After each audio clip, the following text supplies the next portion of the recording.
लगा। अरे यार तेरे साथ घूम के तो ना बस जन्नत दिखाई देती है, जन्नत। अरे भाई ऐसी बचपन में और ऐसी अब। बस मैं तो यही चाहता हूँ कि तुम्हें हमेशा हर चीज जन्नत की तरह दिखाई। वैसे गौरी क्या सोच रहे थे? कुछ नहीं। गौरी चंदन, हाँ। अरे मेरे साथ चलो ना। तेरे साथ? हाँ। अरे तेरे साथ तो रोज ही रहता हूँ गौरी, आज संजना के साथ मौका मिला है तो घूमने देना। अरे नहीं, बाद में घुमाना इसे, चलो। अरे गौरी संजना के साथ? अरे संजना को अभी काफी कुछ दिखाना है, अभी संजना को मुझे हाँ। बाहर लेके जाना है, मेले की तरफ लेके जाना है कि नहीं संजना? हाँ। हाँ। कैसी बात कर ये मेरे साथ चलो ना, मुझे कुछ ठीक नहीं लग रहा। तबीयत खराब है क्या गौरी? नहीं गौरी? मेरी तबीयत एकदम ठीक है। अब तुम मेरे साथ चलो। अरे गौरी समझने की कोशिश क्यों नहीं करती? जब तुमसे कह रहा हूँ कि मैं संजना के साथ इसको गांव दिखा रहा हूँ तो तुम मुझे इतना जबरदस्ती क्यों कर रही हो? संजना मुझे लगता है इसका दिमाग खराब है। चंदन,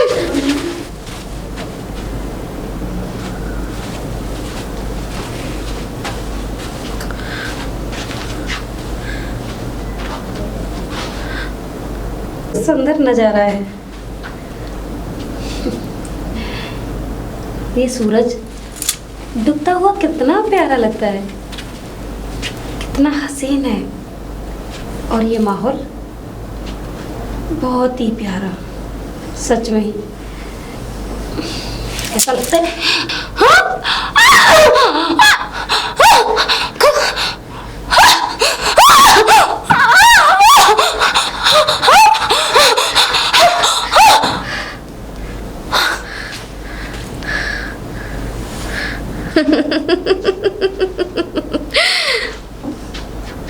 मुझसे मेरे चंदन को छीनना चाहती थी, मेरे और चंदन के बीच में आना चाहती थी। नहीं, मेरे और चंदन के बीच में जो कोई भी आएगा वो मौत के घाट उतार दिया जाएगा।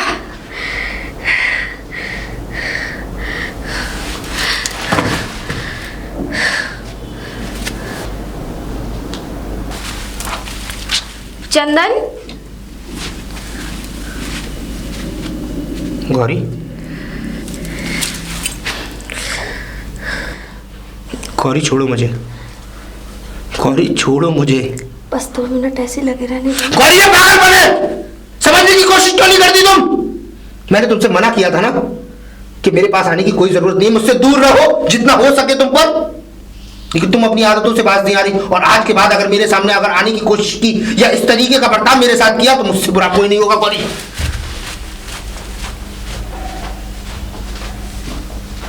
मैं जानती हूँ चंदन, तुम मेरे कल के बर्ताव के लिए मुझसे कितना नाराज हो, लेकिन तुम्हें तो मैं अपना बना के ही रहूंगी।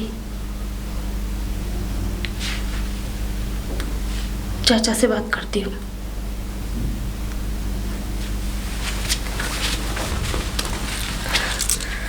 काका।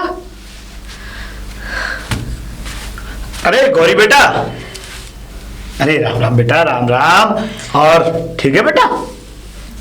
काका, हाँ बेटा बता। आप हमेशा कहते हो ना कि जब तेरी शादी होगी तो जब तू कुछ भी मांग लियो हमसे। बेटा देख, मैं तो कहता हूँ, देख मैं जिस लायक हूँ उस लायक तुझे देने के लिए, देख चाहे मुझे कुछ भी करना पड़े, तू जो मांगेगी मैं वो चीज तुझे दूंगा। समझो कि वो दिन आ गया। वो दिन आ गया? अरे तो बेटा मेरी झोली में चंदन को डाल दो। क्या मतलब? हाँ काका, मैं उससे बहुत प्यार करती हूँ उससे। बेटा देखो, मैं उसके बगैर नहीं जी पाऊंगी। गौरी हमारी एक बात कान खोल के सुनो। देखो बेटा, कुछ मसला ऐसा है इस गांव का कि हम जात बरादरी में अपनी कास्ट को तो हम अपने लड़के को दे सकते हैं, लेकिन किसी दूसरे कास्ट की लड़की से अपने बेटे की शादी नहीं करा सकते। समझ में आया? लेकिन मेरा क्या, मैं तो उससे बहुत प्यार करती हूँ। अगर गौरी ये बात अगर हमें पहले मालूम होती तो हम अपने बेटे और तुझे कब का अलग कर लिए होते। लेकिन काका, चाहे तो आप मेरी जान ले लो, लेकिन मुझे मेरा गौरी! चंदन वापस दे दो। जब मैंने तुझसे कह दिया कि चंदन तेरा नहीं हो सकता तो नहीं हो सकता। अरे जब मैं कह रहा हूं कि मैं नहीं कराऊंगा, क्योंकि बेटा हमारे गांव में ये प्रचलन नहीं है, ये शहरों में प्रचलन है। अपना मन ही मन में मैं उसे अपना पति मानने लगी हूँ। ये बात तुमने अगर हमें आज से पहले अगर कभी कही होती पिछले दिनों में, तो हम तुम्हारे पिताजी से अवश्य बात करते उनसे। लेकिन बस बेकदरी तो इस बात की है कि तुम्हारे पिताजी एक तो यहाँ नहीं रहते, और दूसरी बात तुम बड़बंड हो चुकी हो, तुम इधर उधर घूमती हो और हमारे बेटे पर आक्षेप लगाना चाहती हो कि हमारा बेटा जेल में बंद हो जाए। नहीं, मैं उस पर कोई इल्जाम नहीं लगा रही हूँ, मैं तो बस उससे प्यार करती हूँ। ये प्यार व्यार के ढकोसलेबाजी यहाँ मत सुनाओ बेटी। काका, मैंने कभी चंदन के अलावा किसी और को नजर उठा के नहीं देखा, क्योंकि मैं उसे अपना पति मान चुकी हूँ। और अगर तुम्हें यकीन नहीं है तो देखिए, मेरी मांग में जो सिंदूर है ये उसी के नाम का है। देख गौरी, अगर तू हमें फंसाना चाहती है तो पहले ही बता दे, क्योंकि हम पहले से हम इतने पैसे वाले, इतने दौलत शोहरतमंद नहीं है जिससे कि हम अपने बेटे को जेल जाने से बचा पाए। और कोई नहीं रोक सकता हमारे बेटे को जेल पहुंचाने से पहले। लेकिन मैं तुझसे एक बात कह देता हूं, जितनी जल्दी हो सके तू हमारे बेटे का पीछा छोड़ दे, नहीं वरना हम तेरे परिवार से बात करेंगे, हम तेरे खानदान को बताएंगे, और हम 4 पंच बैठाएंगे गांव के, तब वहां बात करेंगे। वहां तेरी भी बेइज्जती होगी, हमारी भी होगी। इसलिए मैं कहता हूं कि ना तो तेरे बाप की पगड़ी पर आक्षेप आए और ना हमारी पगड़ी पर दाग लगे। चाहे आप जो करिए, लेकिन बेटा मुझे मेरा चंदन वापस दे दो। अगर तूने एक लफ्ज और मेरे बेटे के बारे में कहा तो मुझसे बुरा कोई नहीं होगा। घर चली जा, अच्छा होगा। और आज के बाद इस चौखट पे आने की जरूरत नहीं है बेटा। अगर हमें ऐसे ही मालूम होता तो हम तुम्हारे इस परिवार से ताल्लुक नहीं जोड़ते। निकल जा मेरे घर से। इसका मतलब हमारे पूरे गांव को बर्बाद करने वाली यही लड़की है, हमारे बेटे पे आक्षेप लगा रही है। बताओ, हमारा सीधा साधा बच्चा चंदन जो हमने अपने बड़ी नजाकत से पाला है। पिताजी रहते नहीं है, माताजी भी है नहीं, बच्चे तो बेकार होंगे ही ना।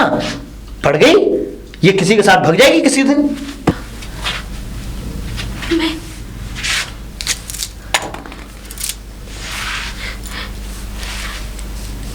मैं उससे अलग नहीं रह सकती, उसके बगैर जी भी नहीं सकती। मैं उसके बगैर तो मैं सांस भी नहीं ले सकती। मैं क्या करूंगी इस दुनिया में जीकर? जब मेरा प्यार ही मुझे नहीं मिलेगा तो मेरा मर जाना ही सही है।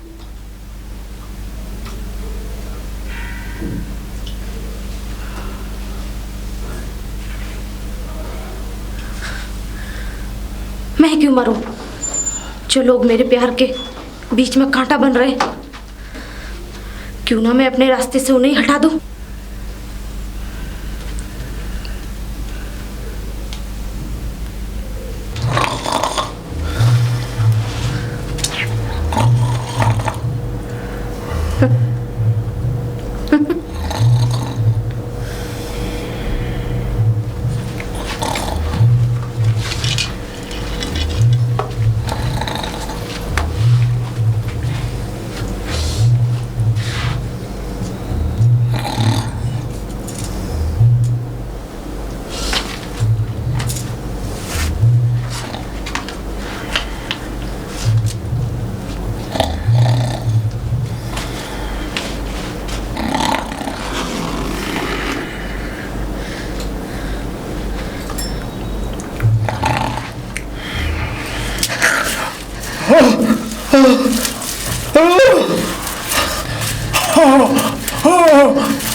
अब हम दोनों को एक होने से कोई नहीं रोक सकता।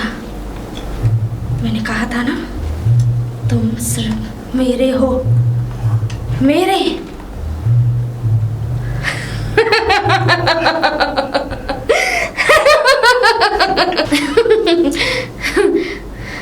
हमेशा प्यार की जीत हुई है और आज भी मेरे ही प्यार की जीत हुई।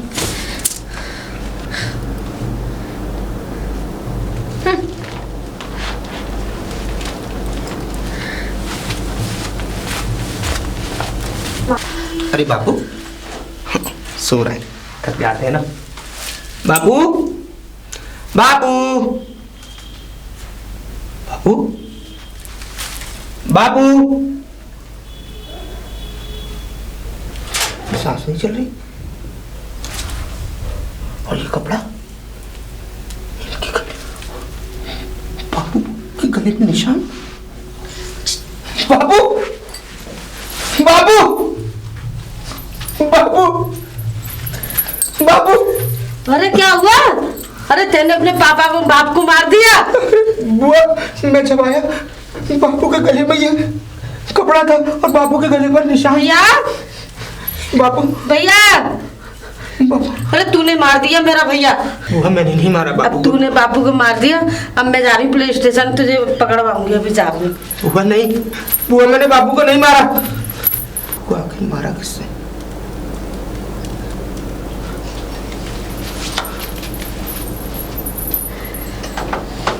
मुझे पुलिस पकड़ के ले जाएगी, वो भी मेरे बाप के खून के इल्जाम में। नहीं, ऐसा नहीं हो सकता, नहीं हो सकता। चंदन, चंदन,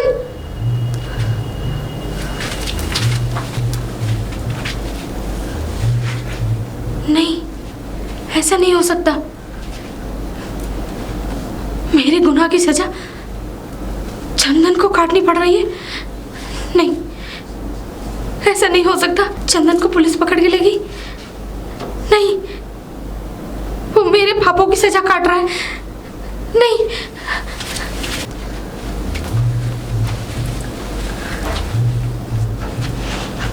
गौरी, गौरी,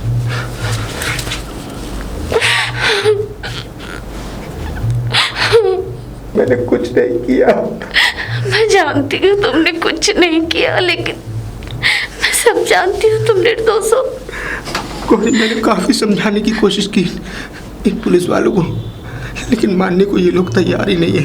बड़ी दरख्वास्त लगाई है, तब उस अफसर ने मिलने दिया है तुमसे। लेकिन गौरी, तुम्हें यहाँ नहीं आना चाहिए था। अगर मैं यहाँ नहीं आती तो मेरे गुनाहों की सजा तुम काट रहे होते। तुम्हारे गुनाहों की सजा? मैं समझा नहीं गौरी।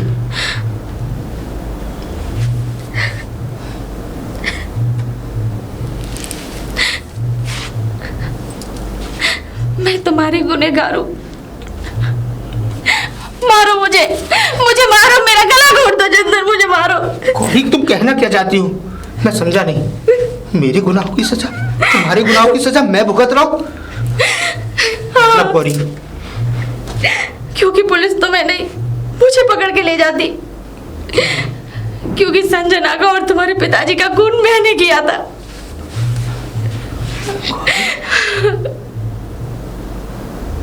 क्योंकि तुम्हारे प्यार में मैं इतनी पागल हो गई थी कि मुझे कुछ दिखाई नहीं दे रहा था।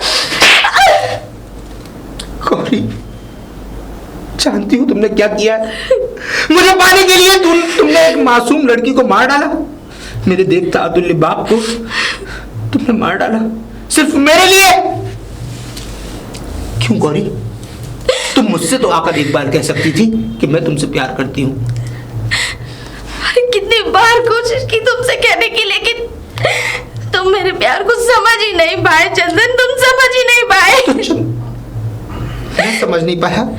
ठीक है, अगर मैं समझ नहीं पाया मैं मानता हूँ इस बात को। एक दिन तुमने पूछा था ना कि ये सिंदूर किसके नाम का लगाती हो? तुम्हारे नाम का, तुम्हारे नाम का। ये तो क्या मिला इस सिंदूर के बदले में तुम्हें? अब तो मुझे भी खो बैठी। अब मैं भी तुम्हारा नहीं हो सकता, क्योंकि मुझे फांसी की सजा हुई है, फांसी की। नहीं, तुम्हारे पिताजी से मैं तुम्हें मांगने गई थी, लेकिन उन्होंने मुझे साफ इनकार कर दिया। तो तुमने उन्हें मार डाला? अच्छा है, अच्छा हुआ, अच्छा हुआ। और मुझे अब तुमसे कोई शिकवा भी नहीं है, कोई गिला भी नहीं है। बस अगर इस दुनिया में अगर मैं किसी से सबसे ज्यादा नफरत करता हूँ तो वो तुम हो पाई, वो तुम। क्योंकि अब मुझे अपनी मौत का भी डर नहीं है। चंदन,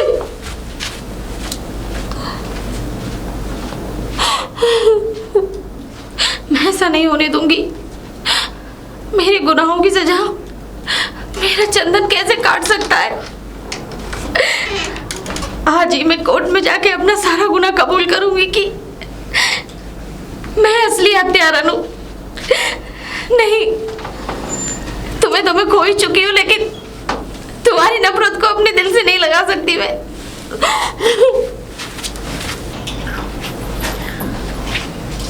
तमाम सबूतों को मद्देनजर रखते हुए गौरी को संजना और शंभुनाथ की हत्या के जुर्म में 14 साल की सजा सुनाई जाती है।